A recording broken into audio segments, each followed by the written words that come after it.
On a frozen Wyoming back road, a former Navy SEAL slammed his brakes as snow swallowed the headlights, because in the blizzard he saw something no man should ever see. A mother German shepherd collapsed in the ice,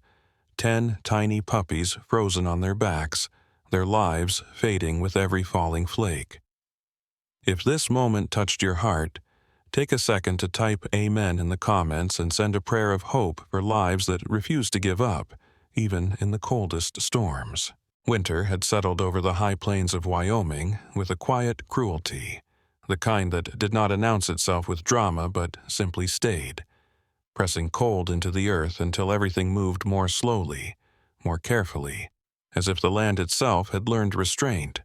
and the state highway cutting through the open range lay nearly erased beneath thick, wind-driven snow. Its boundaries reduced to suggestion rather than certainty. When Jack Turner guided his aging pickup through the storm with practiced steadiness, the windshield wipers fighting a losing battle against flakes that came down heavy and relentless, blurring the world into shades of white and gray. Jack was 42, broad-shouldered and solidly built, a man whose frame still carried the disciplined strength of his years as a Navy SEAL, though the sharp edge of command had softened into something quieter since he left the teams. His face was angular, weathered by sun and wind, with a strong jawline shadowed by days of stubble, and eyes a muted blue-gray that rarely revealed what he was thinking, eyes shaped by experiences that had taught him to observe first and react only when necessary. He lived alone now, by choice rather than accident, returning that evening to the small family cabin his parents had once owned before time and fire reduced it to a place of memory and repair. And solitude suited him because it asked nothing and demanded even less, a fair trade for a man who had given most of his adult life to missions that left little room for hesitation or regret. The heater hummed low in the cab. Ranger was not with him tonight, and the absence of his former canine partner left the truck quieter than usual, amplifying the rhythm of Jack's thoughts as they circled familiar territory. The weight of lives saved, the heavier weight of those lost, and the unspoken belief that distance was the safest way to keep the past from pressing too hard against the present. The road bent slightly as it climbed, the headlights carving narrow tunnels through the snowfall, when something irregular appeared at the edge of the beam,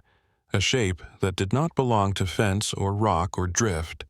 and Jack's instincts, honed by years of scanning landscapes for threats and anomalies, reacted before conscious thought could intervene. He slammed the brakes, the truck skidding sideways for a heartbeat before he corrected, tires biting into packed snow as the vehicle came to a shuddering stop, his pulse surging not with fear, but with recognition, the unmistakable signal that something was wrong in a way that mattered. He leaned forward, squinting through the blur, and what resolved under the lights made his breath catch hard in his chest. A German shepherd lay near the roadside, her body half curled against the wind, her coat, once rich and dark, now matted with ice and snow, ribs faintly visible beneath fur pulled tight by exhaustion, her head lifted only slightly as if the effort alone cost more than she could afford. She was clearly female, her abdomen slack and her teats enlarged and darkened, unmistakable signs of recent nursing, and her eyes, brown, wide, and dulled by fatigue, tracked the truck with a wary, pleading awareness that cut through Jack's practiced detachment. Scattered around her, in a pattern too chaotic to be accidental, lay 10 tiny shapes that at first seemed like discarded debris until the reality settled with brutal clarity. 10 German shepherd puppies, no more than a week old, impossibly small, their bodies lying on their backs with bellies exposed, legs slack and unmoving, some already dusted over by fresh snow, others rimmed with thin crusts of ice where moisture had frozen, their eyes closed, mouths slightly parted, each one frighteningly still. Jack did not move at once. He stood there gripping the steering wheel, the cab suddenly too warm, his mind dragging him backward through memories he had learned to keep compartmentalized. Frozen villages, wounded civilians, moments when the difference between life and death hinged on seconds, and choices that could never be fully undone. The storm howled around the truck, wind rocking it gently, insistently, and in that sound Jack heard the echo of places far from Wyoming, places where hesitation had cost too much. He shoved the door open and stepped into the cold, the wind slicing through his jacket, snow immediately clinging to his hair and beard, and he approached slowly, hands visible, posture low and non-threatening, the way he once had when approaching injured civilians who had learned to associate sudden movement with danger. The mother dog tried to rise, her hind legs trembling violently beneath her weight, and though she managed only a partial lift before sinking back down, she positioned her body instinctively between Jack and the puppies, her growl weak but determined, a sound born not of aggression but of duty. "Easy," Jack murmured, his voice rough, unused to being used this way, and he crouched several feet away, taking in every detail with the same calm assessment he once applied on battlefields, the shallow rise and fall of her chest, the frost gathering along her whiskers, the way her gaze flicked repeatedly toward the puppies as if counting them, confirming they were still there. He shifted closer, heart pounding now, not from adrenaline but from something more personal, more dangerous, and that was when he saw it, the smallest movement, barely perceptible, a faint tremor beneath the thin fur of one puppy near the edge of the group,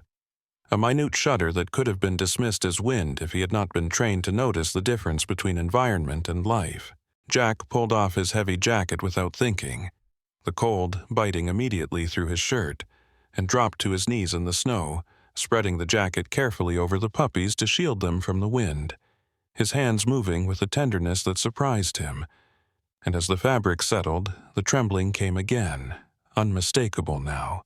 fragile and real, and Jack felt something crack open in his chest that he had spent years sealing shut, because in that moment, kneeling on a frozen highway with snow filling his boots and the storm pressing in from all sides, he understood with absolute clarity that solitude had never truly been safety, and that some calls, no matter how long you've been running from them, still find you when the world decides it's time to stop. Jack moved with the same deliberate economy that had once carried him through breach points and evacuation corridors, lifting each puppy carefully from the snow and cradling the fragile bodies against his chest as he crossed the short distance to the truck,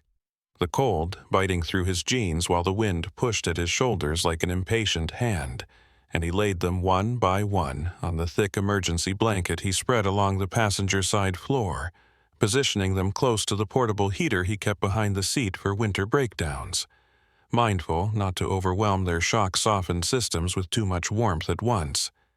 his hands steady even as his chest tightened with the knowledge that time was not on his side. The mother dog watched every movement with fierce concentration,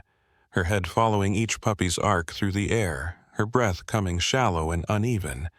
and when Jack returned for the last one, she attempted to rise again, hindquarters trembling violently beneath her, nails scraping uselessly against the ice before she sank back down with a quiet, broken sound that cut deeper than any cry. He knelt beside her, snow soaking through the knees of his jeans, and took in the details that mattered, the raw pads of her paws, cracked and bleeding in places, the faint tremor running along her flanks, the way her eyes never left the open truck door where her puppies now lay bundled together like a single, fragile heartbeat. "You don't have to be strong anymore," he said softly, the words escaping before he realized he was speaking, his voice pitched low and even, the tone he once used with wounded teammates who had reached the end of their own reserves, and something in the dog's posture shifted, her growl fading into a breathy huff as she allowed him to slide his arms beneath her chest and hips. She was heavier than she looked, all muscle and bone and the weight of responsibility, and Jack felt her tense against him before yielding, her head resting briefly against his shoulder as he carried her to the truck, a moment of trust that struck him with unexpected force. Inside the cab, the air was warmer, humming with the quiet effort of the heater, and Jack arranged her carefully on the back seat, angling her so she could see the puppies, her body curling protectively even in exhaustion, and only then did he close the door and circle back to the driver's side, hands shaking slightly as he climbed in and sat for a moment, breathing through the surge of adrenaline that had nowhere else to go. He pulled the truck back onto the road slowly, hazard lights blinking through the snow, and reached for his phone, fingers stiff with cold as he dialed the number he had memorized years ago for the small-town veterinary clinic in Elk Ridge, a place run by people who understood winter and its costs. The call rang once, twice, then dropped, and he tried again, jaw tightening as the storm chewed through the signal, each failed attempt reinforcing what he already knew. The passes were closed, the roads blocked, and whatever happened next would be decided at his cabin, not a clinic. The drive felt longer than it had an hour earlier, every mile stretching under the weight of what he carried, and as the truck climbed toward the foothills where the cabin sat tucked among stands of wind-scarred pine, Jack's thoughts turned inward despite his efforts to keep them focused on the road. He thought about the belief he had clung to since leaving the teams, that distance was a form of protection, that living alone meant fewer variables, fewer chances to fail someone when it mattered most, and the irony of that belief pressed hard against his ribs now, as he listened to the faint sounds behind him, the soft squeaks and labored breaths that told him at least one puppy was still fighting. The cabin came into view at last, a low, weathered structure crouched against the slope like an animal built for endurance rather than comfort, smoke rising thinly from the chimney where a pilot flame still burned, and Jack pulled in close, cutting the engine while the wind continued to roar around them, relentless and uncaring. He opened the door and stepped out, the night swallowing him whole for a moment before he turned back to the truck, moving quickly now, ferrying the puppies inside first and laying them on towels he spread near the hearth, rotating them gently, rubbing their tiny chests with careful pressure to stimulate breath. The skills coming back to him not as memory but as instinct, something learned too deeply to forget. The mother dog followed as best she could, supported by Jack's arm, and when she collapsed onto the cabin floor within reach of her puppies, she let out a long, shuddering breath that seemed to empty her of everything she had been holding together. Jack stoked the fire, adjusted the heater, and worked without pause, checking gums, counting breaths, whispering encouragements that were as much for himself as for the lives in front of him, until at last he allowed himself to sit back on his heels, the room quiet except for the crackle of burning wood and the storm battering the walls. Outside, the wind howled louder, rattling the door, and Jack felt the weight of the night settle in, heavy and unavoidable, because he understood now that this was not a rescue measured in minutes, but a vigil that would last until morning. And as he looked at the small, fragile shapes gathered in the firelight and the exhausted mother watching him with tired, unblinking eyes, he accepted what he had been avoiding for years. Some battles do not end when the shooting stops, and some nights are meant to be faced awake, with your hand steady and your heart fully present, because leaving anyone behind was a luxury he no longer had. The night stretched thin and unforgiving around the cabin, the storm outside settling into a steady, punishing rhythm that pressed snow against the windows and made the timbers creak as if the house itself were breathing through clenched teeth, and Jack remained on the floor near the hearth long after his legs had gone numb, moving his hands with methodical care from one tiny body to the next, warming, rubbing, coaxing breath from lungs that seemed unsure whether they belonged to this world yet. He worked without counting time, because counting invited hope, and hope invited disappointment, and he had learned long ago to keep both at arm's length until the moment demanded otherwise. He rotated the puppies carefully, shielding them from direct heat, pressing his thumbs in slow, circular motions along their chests, watching for the faintest sign of resistance, a twitch, a gasp, a tightening beneath skin so thin it seemed translucent in the firelight. The mother dog lay just beyond his reach, her head lifted enough to track his movements, eyes glassy with exhaustion but alert. her ears flicking whenever a puppy made the smallest sound, and Jack spoke to her as he worked, low murmurs that carried neither promise nor command, only presence, because presence, he knew, was sometimes the last thing left to offer. One puppy rallied briefly, a shudder passing through its tiny frame as it drew a breath that made Jack's heart jump before settling again. But another did not respond at all, its body slack and cooling despite every effort. And when Jack finally accepted what his hands had already told him, he wrapped the puppy gently in a towel and set it aside near the wall, away from the others, his jaw locking as he forced himself to continue. The second loss came quieter, almost imperceptible, a moment when he realized he had been rubbing too long without change, and he closed his eyes for a second that stretched dangerously close to a memory of another floor, another night, another life slipping away while he did everything right and still failed. He placed the second small bundle beside the first, covering them fully, and felt something settle in his chest that had nothing to do with cold. The fire crackled, the storm whispered, and the remaining puppies clung to existence with uneven determination, their breaths shallow but present. And Jack stayed with them, anchored to the moment by necessity rather than choice, until a sound cut through the night that did not belong to wind or flame. The knock came tentative and uneven, 3 soft raps against the door that paused as if reconsidering, and Jack rose slowly, every muscle tightening, his instincts flaring despite the exhaustion weighing on him, because isolation had taught him caution, and winter had taught him worse. He approached the door, listening, and when the knock came again, closer this time, he opened it just enough to let the storm rush in and reveal the figure standing on the porch. She was slender and slightly above average height, her posture straight despite the way the cold pulled at her shoulders, dark brown hair pulled back into a loose ponytail already threaded with snow, strands escaping to cling to her pale cheeks, and her eyes, hazel, wide, and reflective, held a careful mix of apology and resolve. She wore a heavy parka that had seen better years and boots dusted white to the laces, her gloved hands clasped together at her chest as if to keep them from shaking. And when she spoke, her voice carried the soft firmness of someone accustomed to making herself understood without raising it.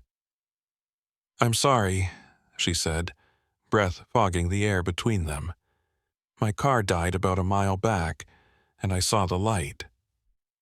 Jack took her in quickly, noting the absence of panic, the controlled cadence of her words, the way her gaze flicked past him into the cabin not with curiosity but with concern,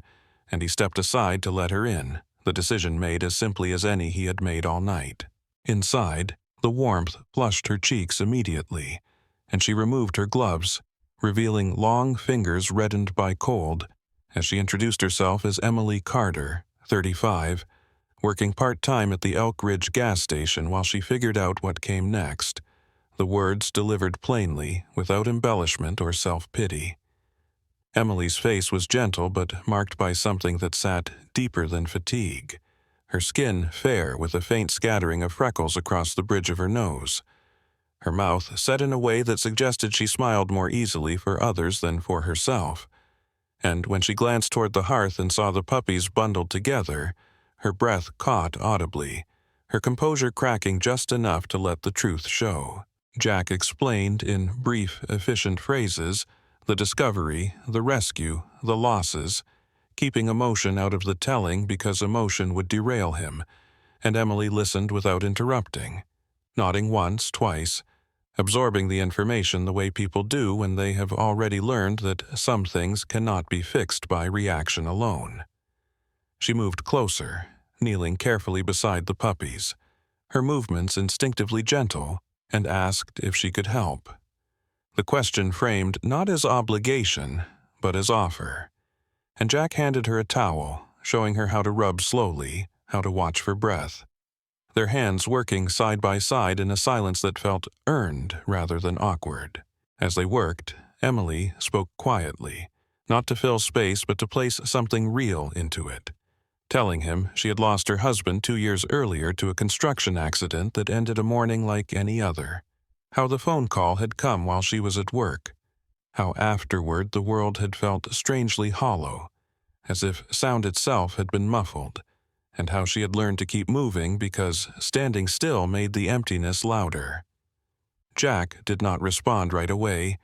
because the story needed no reply, and when one of the puppies let out a thin, reedy sound that might have been a cry, Emily's eyes filled instantly, tears spilling over without shame, her hands never stopping their careful motion. "I know this feeling," she said finally, her voice unsteady but clear. "When you're doing everything you can, and it still feels like it might not be enough. When you're just trying to keep someone alive because letting go feels worse than the fear." Jack looked at her then, really looked, and saw in her the same stubborn endurance he recognized in himself, shaped by different loss but hardened in similar ways, and he nodded once, the smallest acknowledgement, as the fire burned low and the storm continued its patient assault. They stayed like that, two strangers bound by circumstance and fragile life, until the night deepened into something quieter, the losses laid to rest, the survivors still breathing, and the mother dog watched them both with tired eyes that no longer held suspicion, only vigilance, and when Emily finally wiped her cheeks and met Jack's gaze,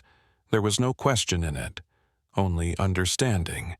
the kind that does not need to be explained. The night did not loosen its grip on the cabin, but it changed character, the wind outside shifting from violent bursts to a long, relentless moan that pressed against the walls and seeped into the spaces between thoughts, and inside, the fire burned lower and steadier, casting a muted amber glow over the room where Jack remained seated on the floor, his back against the rough timber of the hearth,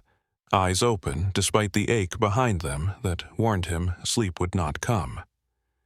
He had stopped checking the clock hours ago because time had narrowed to what mattered: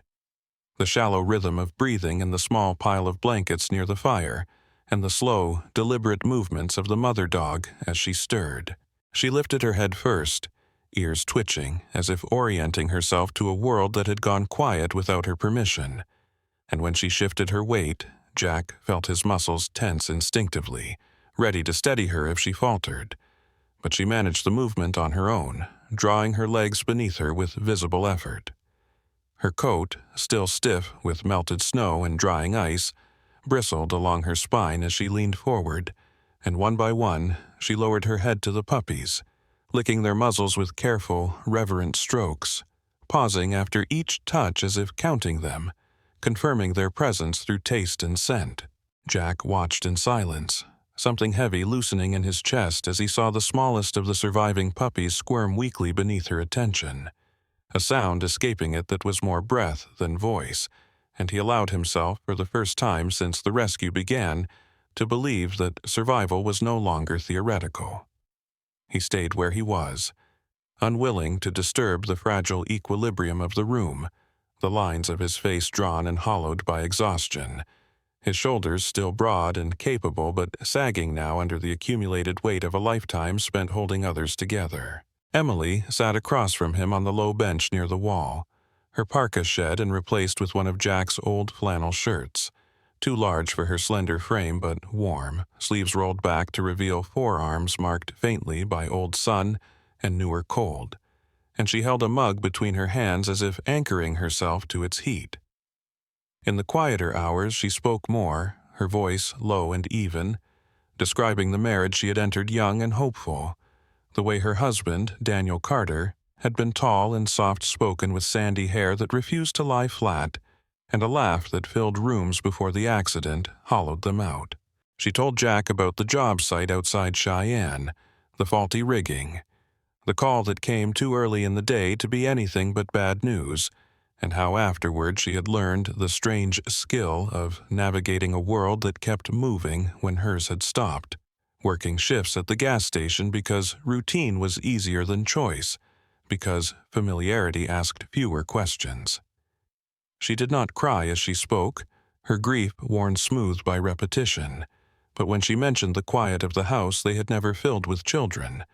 her fingers tightened around the mug and Jack saw the tension ripple up her arms, saw the way her jaw set not in anger but endurance, and he recognized it immediately. When she finished, the words settling like dust between them,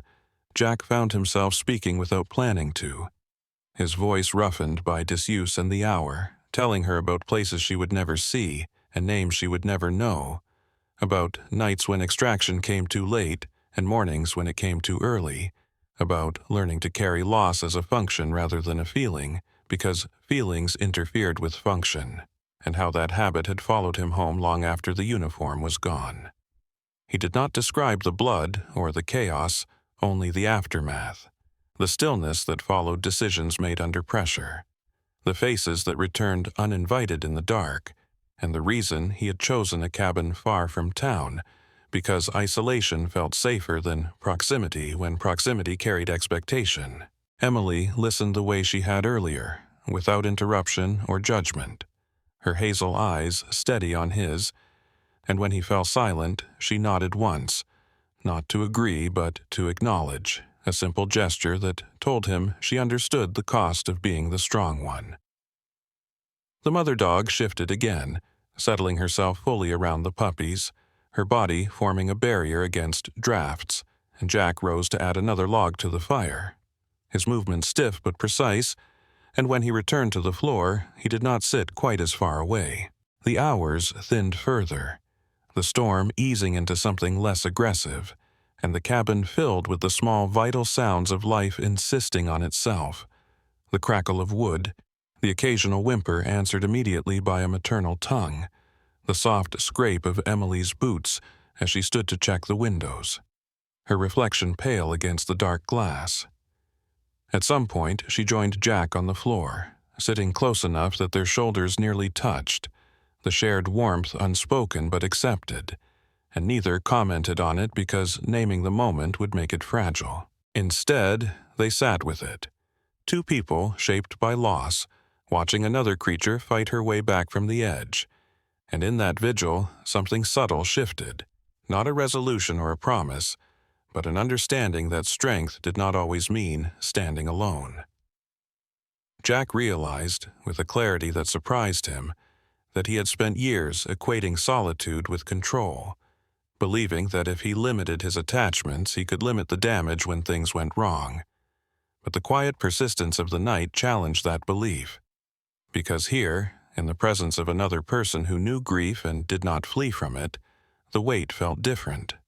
distributed rather than borne alone. Emily, sensing the turn of his thoughts without needing them spoken, leaned forward and adjusted the blanket around the puppies, her hands gentle and assured, and the mother dog watched her with calm acceptance, the earlier vigilance softened into trust. Outside, the wind rose again briefly, rattling the door, and Emily glanced toward it before looking back at Jack, her expression thoughtful rather than afraid. "I didn't think I'd make it through tonight," she said quietly, not referring to the storm but to something older, something that lived beneath it. And Jack answered with a simple truth of his own, that neither had he, and they shared a small tired smile that acknowledged the irony of survival arriving unannounced. As the fire burned down to glowing coals and the night edged toward morning without fully surrendering its darkness, Jack remained awake, his eyes tracing the slow rise and fall of the puppies' chests and the protective curve of their mother's body, aware in a way he had not been before that endurance did not mean the absence of cracks, but the willingness to let others see them, and in that shared watchfulness, with the storm breathing around the cabin and the world narrowed to what could be held and protected, two people who had learned to be strong alone discovered without ceremony or declaration that they were no longer entirely by themselves. Morning arrived without ceremony, the storm having exhausted itself some time before dawn and left behind a brittle quiet that felt more fragile than peace. And Jack noticed the change not by light but by sound, the absence of wind making the cabin seem suddenly exposed, as if every creak of timber now carried farther than it should. He rose stiffly from the floor where he had slept in short, guarded intervals, his body protesting the long vigil, and crossed to the window, pushing aside the heavy curtain to reveal a world sealed under fresh snow, the sky pale and washed out, the land holding its breath. Behind him, Emily stirred on the bench, hair mussed and falling free of its tie in dark waves that brushed her shoulders. Her face softer in sleep than it had been all night, the lines of endurance briefly eased. The puppies were quiet but alive, their breathing shallow and synchronized, and the mother dog lay curled around them, eyes open and alert now, tracking Jack's movement with a focus that spoke of recovery rather than collapse. He knelt beside her to check the puppies again, counting, assessing, reassured by warmth where there had once been cold, and as he shifted the blanket to inspect her belly and hindquarters more closely, he saw what he had missed in the dark. A series of raw, healed-over abrasions encircling her torso just behind the ribs, faint but unmistakable, the kind left by rope or wire tightened and then removed. His jaw clenched as recognition settled in, the pieces aligning with a clarity that left no room for doubt. This was not a mother who had wandered too far in a storm. She had been restrained, confined, and then abandoned. He traced the marks with his eyes only, careful not to touch, and noticed additional signs that confirmed it. The uneven wear on her coat, the calloused pads that suggested pacing in a small space, the guarded way she shifted when he moved too quickly. Trust present but conditional. Emily joined him quietly, crouching on the other side, her posture attentive, her hazel eyes narrowing as she took in the same details, and when Jack explained what he was seeing, she nodded slowly, her mouth tightening not in surprise but in anger held carefully in check. "People dump dogs out here when things get hard," she said, voice low and steady, "especially before storms, like the weather will do the forgetting for them." The thought settled heavily between them, the image of the puppies left exposed as the blizzard rolled in, and Jack felt something in him harden, a familiar pressure behind the sternum that had nothing to do with grief and everything to do with responsibility. Emily suggested calling the rescue network she volunteered with occasionally, a loose coalition of foster homes and transport drivers spread thin across the county, and she moved to retrieve her phone, her gestures practical, efficient, the habits of someone who had learned to respond rather than react. Jack hesitated, the pause small but loaded, and he surprised himself by saying nothing at first, because the idea of handing the dogs over, of stepping back now that the immediate crisis had passed, felt wrong in a way he could not yet articulate. He told himself it was about continuity of care, about minimizing stress, about giving the mother and puppies the best chance. But beneath the reasoning lay a simpler truth. He had begun to attach, and attachment carried risk he had spent years avoiding. Emily watched him consider, reading the conflict without pressing it, and instead suggested a compromise, that they make the calls and gather information without committing to an outcome, a solution that respected both urgency and uncertainty. As she stepped outside to check for signal, her breath puffing white against the cold, Jack remained with the dogs, adding water to a pot to warm, preparing a thin gruel he remembered from past rescues, his hands moving with the assurance of repetition. The mother dog accepted the offering cautiously, then with growing confidence, her appetite returning in careful increments, and Jack felt a quiet satisfaction in the small victory,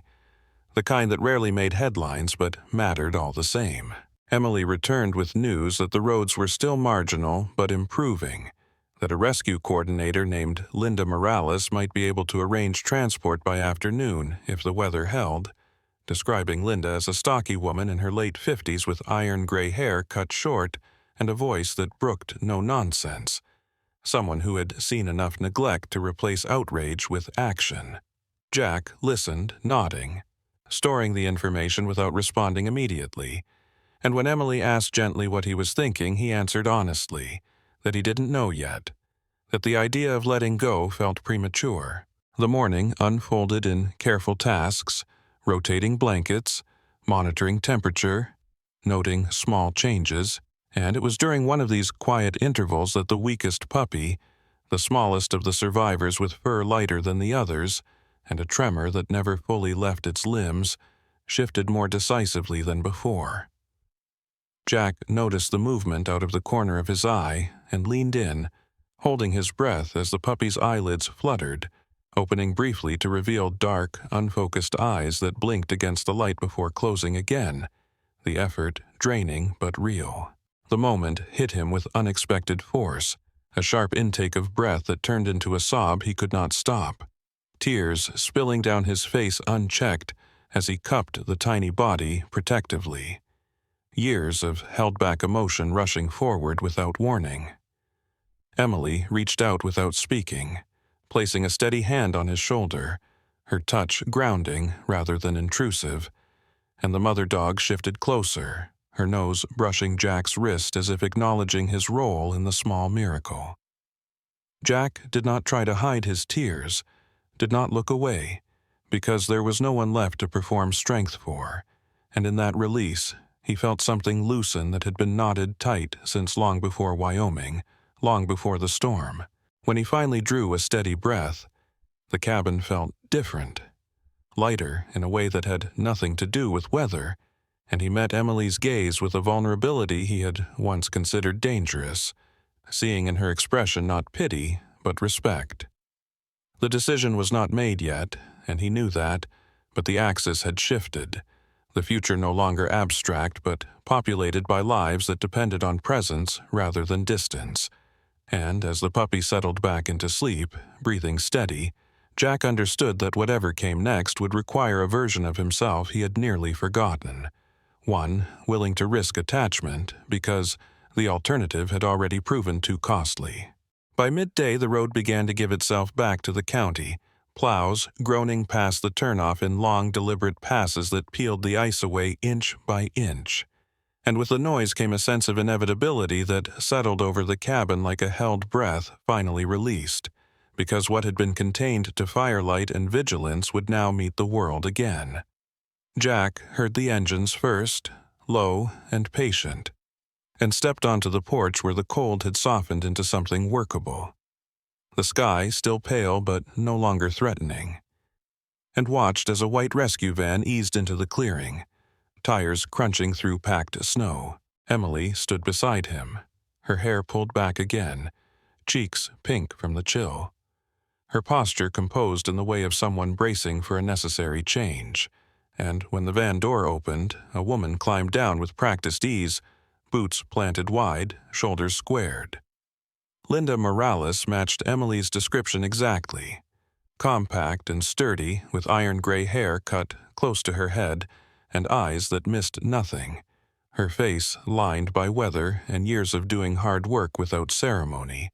and she greeted Jack with a firm nod rather than a smile, the kind of introduction that respected urgency over comfort. 2 volunteers followed her, younger, bundled and quiet, moving with deference as Linda listened, absorbing Jack's brief account without interruption, crouching to examine the dogs with efficient hands that communicated competence as clearly as any credential. The puppies were checked one by one, temperatures noted, gums pressed gently, the smallest wrapped carefully and placed into a padded crate, and throughout it all the mother dog tracked every movement with renewed intensity, her body tensing as strangers encroached on the fragile circle she had reclaimed. When Linda reached for the first puppy, the mother rose fully for the first time since arriving at the cabin, strength gathered from somewhere Jack had not known she possessed, and stepped forward, placing herself squarely between the crate and her litter, head lowered, ears back, a warning rumble vibrating from her chest that stopped the room cold. Jack felt the instinct to intervene rise in him,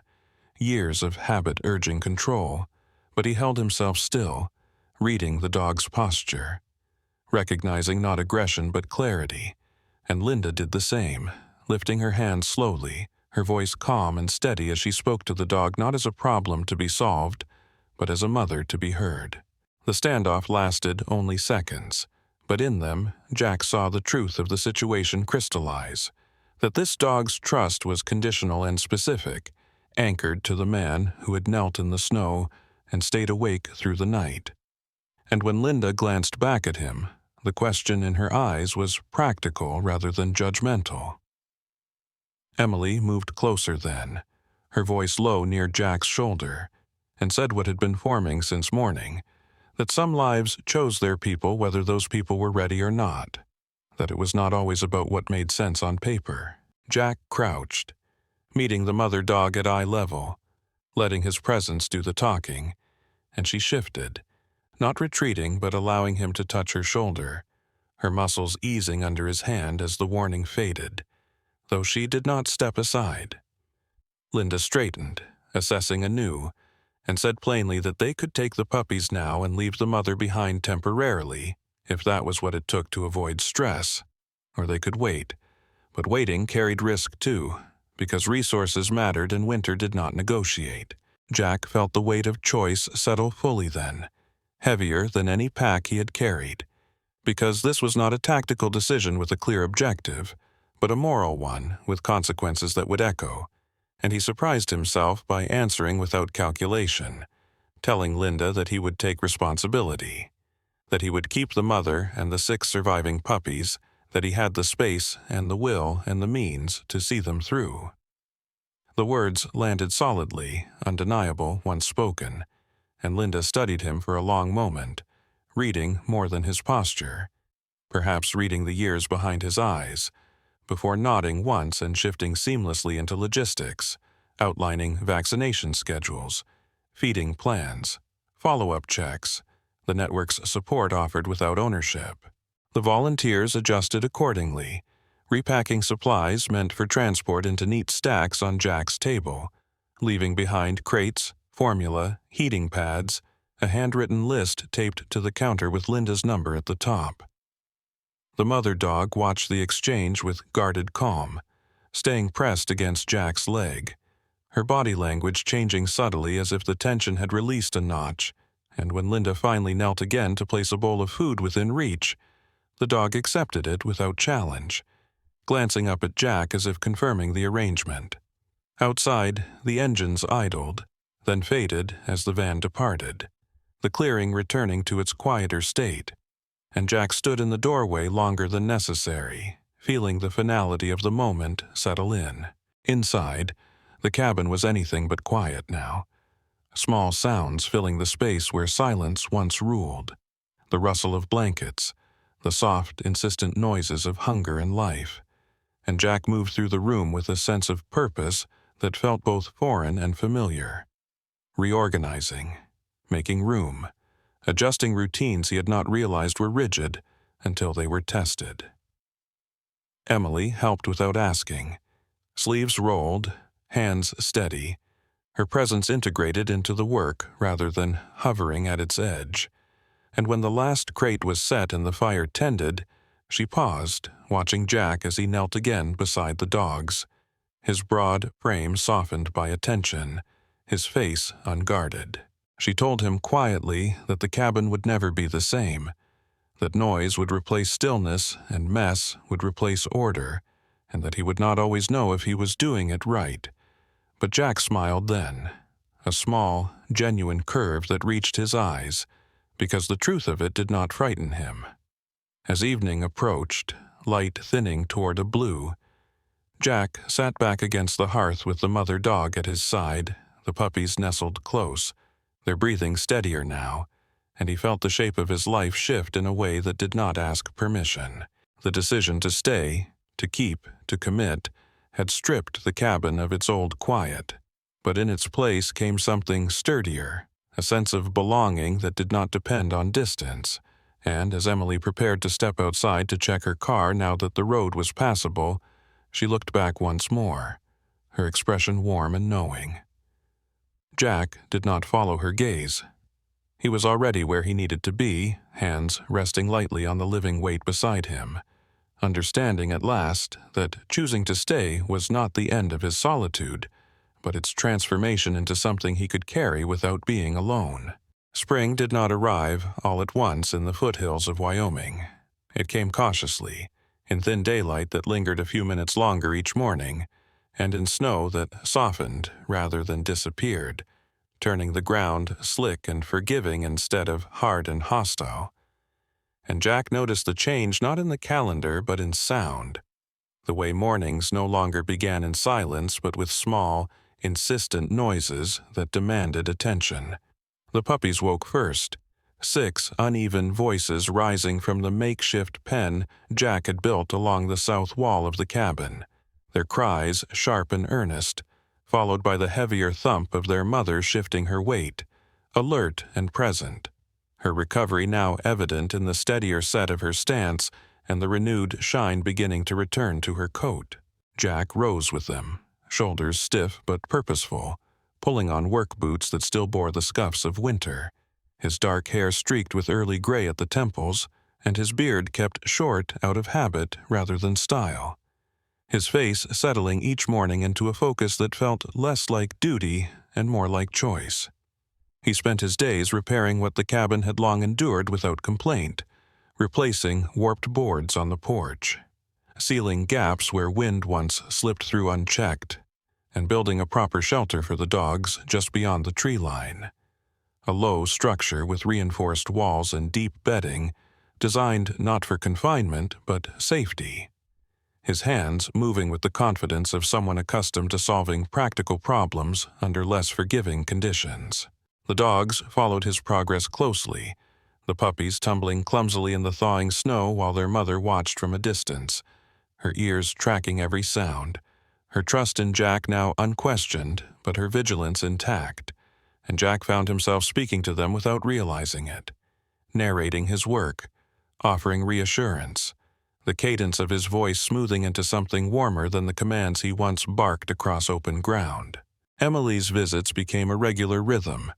first tentative, then assumed, her car now repaired and her life slowly reorganizing around a new center of gravity, and she arrived one morning with boxes stacked in the back seat, explaining with a small, self-conscious smile that she had taken a short-term rental in the nearby town, close enough to help, far enough to breathe. She looked different now. The tightness that once lived around her eyes eased, her dark brown hair worn loose more often, catching the light, her frame still slender but no longer drawn inward, and when she laughed, it came more easily, a sound that surprised her as much as it did Jack. She took naturally to the work of care, measuring feed, cleaning bedding, keeping careful notes on the puppy's weight and progress, her attention precise but gentle, and in the evenings she cooked meals that filled the cabin with scents Jack had forgotten he missed. Simple food prepared with patience rather than urgency. They fell into an unspoken partnership, dividing tasks without discussion, sharing space without tension, and Jack realized one afternoon, as he watched Emily kneel in the dirt teaching one of the puppies to respond to her voice, that the cabin no longer felt like a place he retreated to, but a place that held him. The town crept closer in small ways, too. A hardware store clerk named Tom Willis, broad and ruddy-faced with a walrus mustache and an easy manner,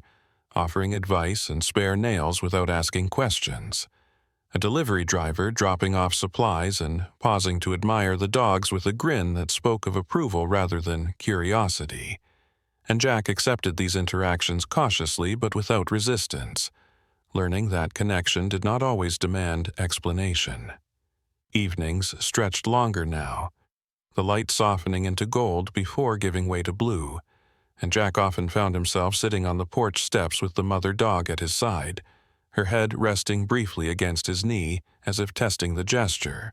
while Emily stood nearby, arms folded loosely, watching the land settle into itself. She spoke one night of her plans, of taking a steadier job at the town library, of finding an apartment that felt less temporary, her voice thoughtful rather than uncertain, and Jack listened without interrupting, aware of the weight such decisions carried. When she paused, glancing toward the cabin as if seeing it anew, she admitted quietly that she had not expected to feel rooted anywhere again, that grief had trained her to keep moving, to avoid imagining futures that could be taken, and yet here she was,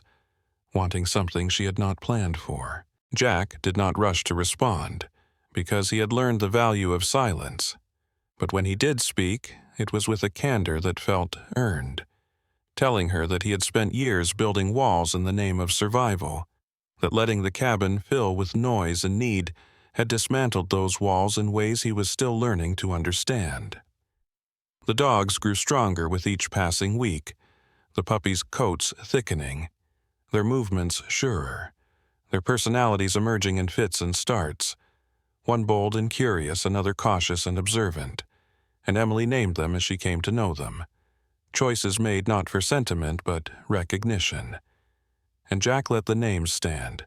understanding that claiming was part of belonging. The snow retreated steadily, revealing earth dark and damp beneath, and with it came the realization that what they were building was not temporary, not an interlude between storms, but a structure capable of weathering them. One evening, as the sun dipped low and painted the horizon in quiet colors, Emily lingered on the porch after finishing the dishes, her hands resting on the railing, her gaze fixed on the dogs settling into their shelter, and she said almost to herself that she had never imagined wanting to stay anywhere again, not after everything that had been lost. Jack stood beside her, close enough to feel the shared warmth, and did not argue the statement or attempt to define it, because some truths did not need reinforcement. The cabin creaked softly behind them, alive with the sounds of life it now held, and in that moment, with the land thawing and the future no longer an abstract concept, the shape of a home became unmistakable, not because it was complete, but because it was chosen. Spring arrived without fanfare, not as a single turning point, but as a sequence of small permissions granted by the land, the frost retreating from shaded corners, the air losing its edge, and the yard around the cabin waking into color so quietly that Jack noticed it only when the ground no longer resisted his boots, and the morning light carried warmth instead of warning. The puppies were the first to celebrate it. 6 bodies, all legs, and curiosity scattering across the open space with clumsy enthusiasm. Their coats thick and clean now, eyes bright, voices loud in ways that would have annoyed him once and now made him pause, smiling despite himself. They chased each other in uneven loops, tripped over roots, skidded in damp earth, and regrouped with a confidence born of safety, while their mother lay nearby in the sun, her body stretched along the grass with a relaxed vigilance that spoke of trust fulfilled, her breathing slow and deep, her ears lifting occasionally to track her children before settling again. Jack stood at the edge of the porch, arms folded loosely, his posture easy in a way it had not been for years, his face still angular and weathered but softened now by lines earned in quieter labor. The stubble on his jaw flecked with gray, he no longer bothered to hide, and he watched the scene not as a guardian on alert, but as a witness allowed to be present. Emily joined him a moment later, carrying 2 mugs that steamed faintly in the cool morning, her movements unhurried, her dark hair catching the light as she tucked it behind one ear, her skin warmed by sun rather than firelight. The tired resilience that once defined her expression replaced by something steadier, open. She had settled into a rhythm here without announcing it, found work that suited her patients at the town library, made a small apartment feel less like a stopgap and more like a place she returned to willingly, and when she smiled now it reached her eyes without effort. The sound of her laughter a familiar note woven into the cabin's daily life. They sat side by side on the porch steps, close enough to share warmth but not crowding, content with the simple companionship of observation, the dog's movements tracing the shape of a future neither had tried to outline. The cabin itself bore the marks of change, repaired boards and sealed seams holding firm against the elements, the dog shelter standing solid beyond the trees, flowers beginning to push through soil Emily had turned with careful hands, and Jack felt a quiet satisfaction in the evidence of work done for reasons that did not require explanation. He thought back to the winter night that had set all of this in motion, the shock of headlights on snow, the weight of cold lives in his arms, and the way his understanding of solitude had fractured under necessity, and he recognized now that what he had once called distance was not peace but avoidance, a strategy that kept him intact at the cost of connection. Emily spoke about small plans without framing them as promises. A weekend visit from a friend who wanted to see the dogs, a book club meeting she was considering hosting, the possibility of planting more flowers along the fence line. Her voice calm and grounded, and Jack listened without bracing himself for loss, because the act of listening had changed, no longer a prelude to departure but a form of participation. The mother dog shifted in the grass, rolling slightly onto her side to expose her belly to the sun, a gesture of comfort that would have been unthinkable weeks earlier, and one of the puppies broke away from the group to nose at her shoulder before bounding back into play, and Jack felt the moment settle into him, solid and unforced. He did not speak for a while, because the right words often arrived late, and when he finally did, his voice carried neither drama nor declaration, only recognition, as he looked from the dogs to Emily and admitted that he was not sure he had saved anyone at all, that the rescue he had assumed was his to claim had unfolded differently than expected. Emily turned to him then, studying his face with the attention she reserved for truths that mattered, and did not interrupt as he finished the thought that had been forming since the storm, that perhaps it was the presence of these lives, their insistence on being cared for and their willingness to trust, that had pulled him back into himself in ways he had not known he needed. The statement hung between them, unadorned, and Emily nodded once, her agreement implied rather than stated, because she understood the exchange, the way giving and receiving often blurred until they became indistinguishable. The day stretched on gently, the sun climbing higher, the dogs tiring and settling into loose clusters of sleep, the mother rising to check them before returning to her place in the warmth, and Jack felt no urge to mark the passage of time or measure progress, content to let the moment exist on its own terms. When evening approached, the light slanted low across the yard, turning fur and grass to gold, and the cabin, once a place of retreat, stood now as something sturdier, a center rather than an edge. Jack remained seated as the dogs drifted toward rest, Emily's shoulder warm against his, and allowed himself to acknowledge the simple truth that had been forming since the first night, that the cold he had carried for years had not vanished but been replaced, tempered by shared responsibility and quiet joy, and that the future did not require certainty to be welcomed. He looked again at the dogs, then at Emily, and spoke the words that felt both humbling and complete, that maybe he had not been the one to save them after all, that maybe they had saved him, and the admission landed softly, accepted without ceremony. The cabin behind them held the sounds of life it now protected, and as the light faded and the evening settled in, the sense of home was unmistakable, not because it was perfect or promised permanence, but because it was inhabited, chosen, and warm in ways that no season could take away. Sometimes miracles do not arrive with thunder or angels in the sky. Sometimes they come quietly, disguised as responsibility, compassion, or a moment when you choose not to look away. God often works through ordinary people in ordinary places, asking only that we stop, notice, and act with love. In our daily lives, when the road feels cold and the weight feels heavy, remember that no kindness is ever wasted and no act of mercy goes unseen. If this story touched your heart, please share it with someone who may need hope today. Leave a comment to let us know what spoke to you most, and subscribe to the channel for more stories of healing, faith, and second chances. May God bless you, keep you safe, and remind you that even in the longest winters, His grace is never far away.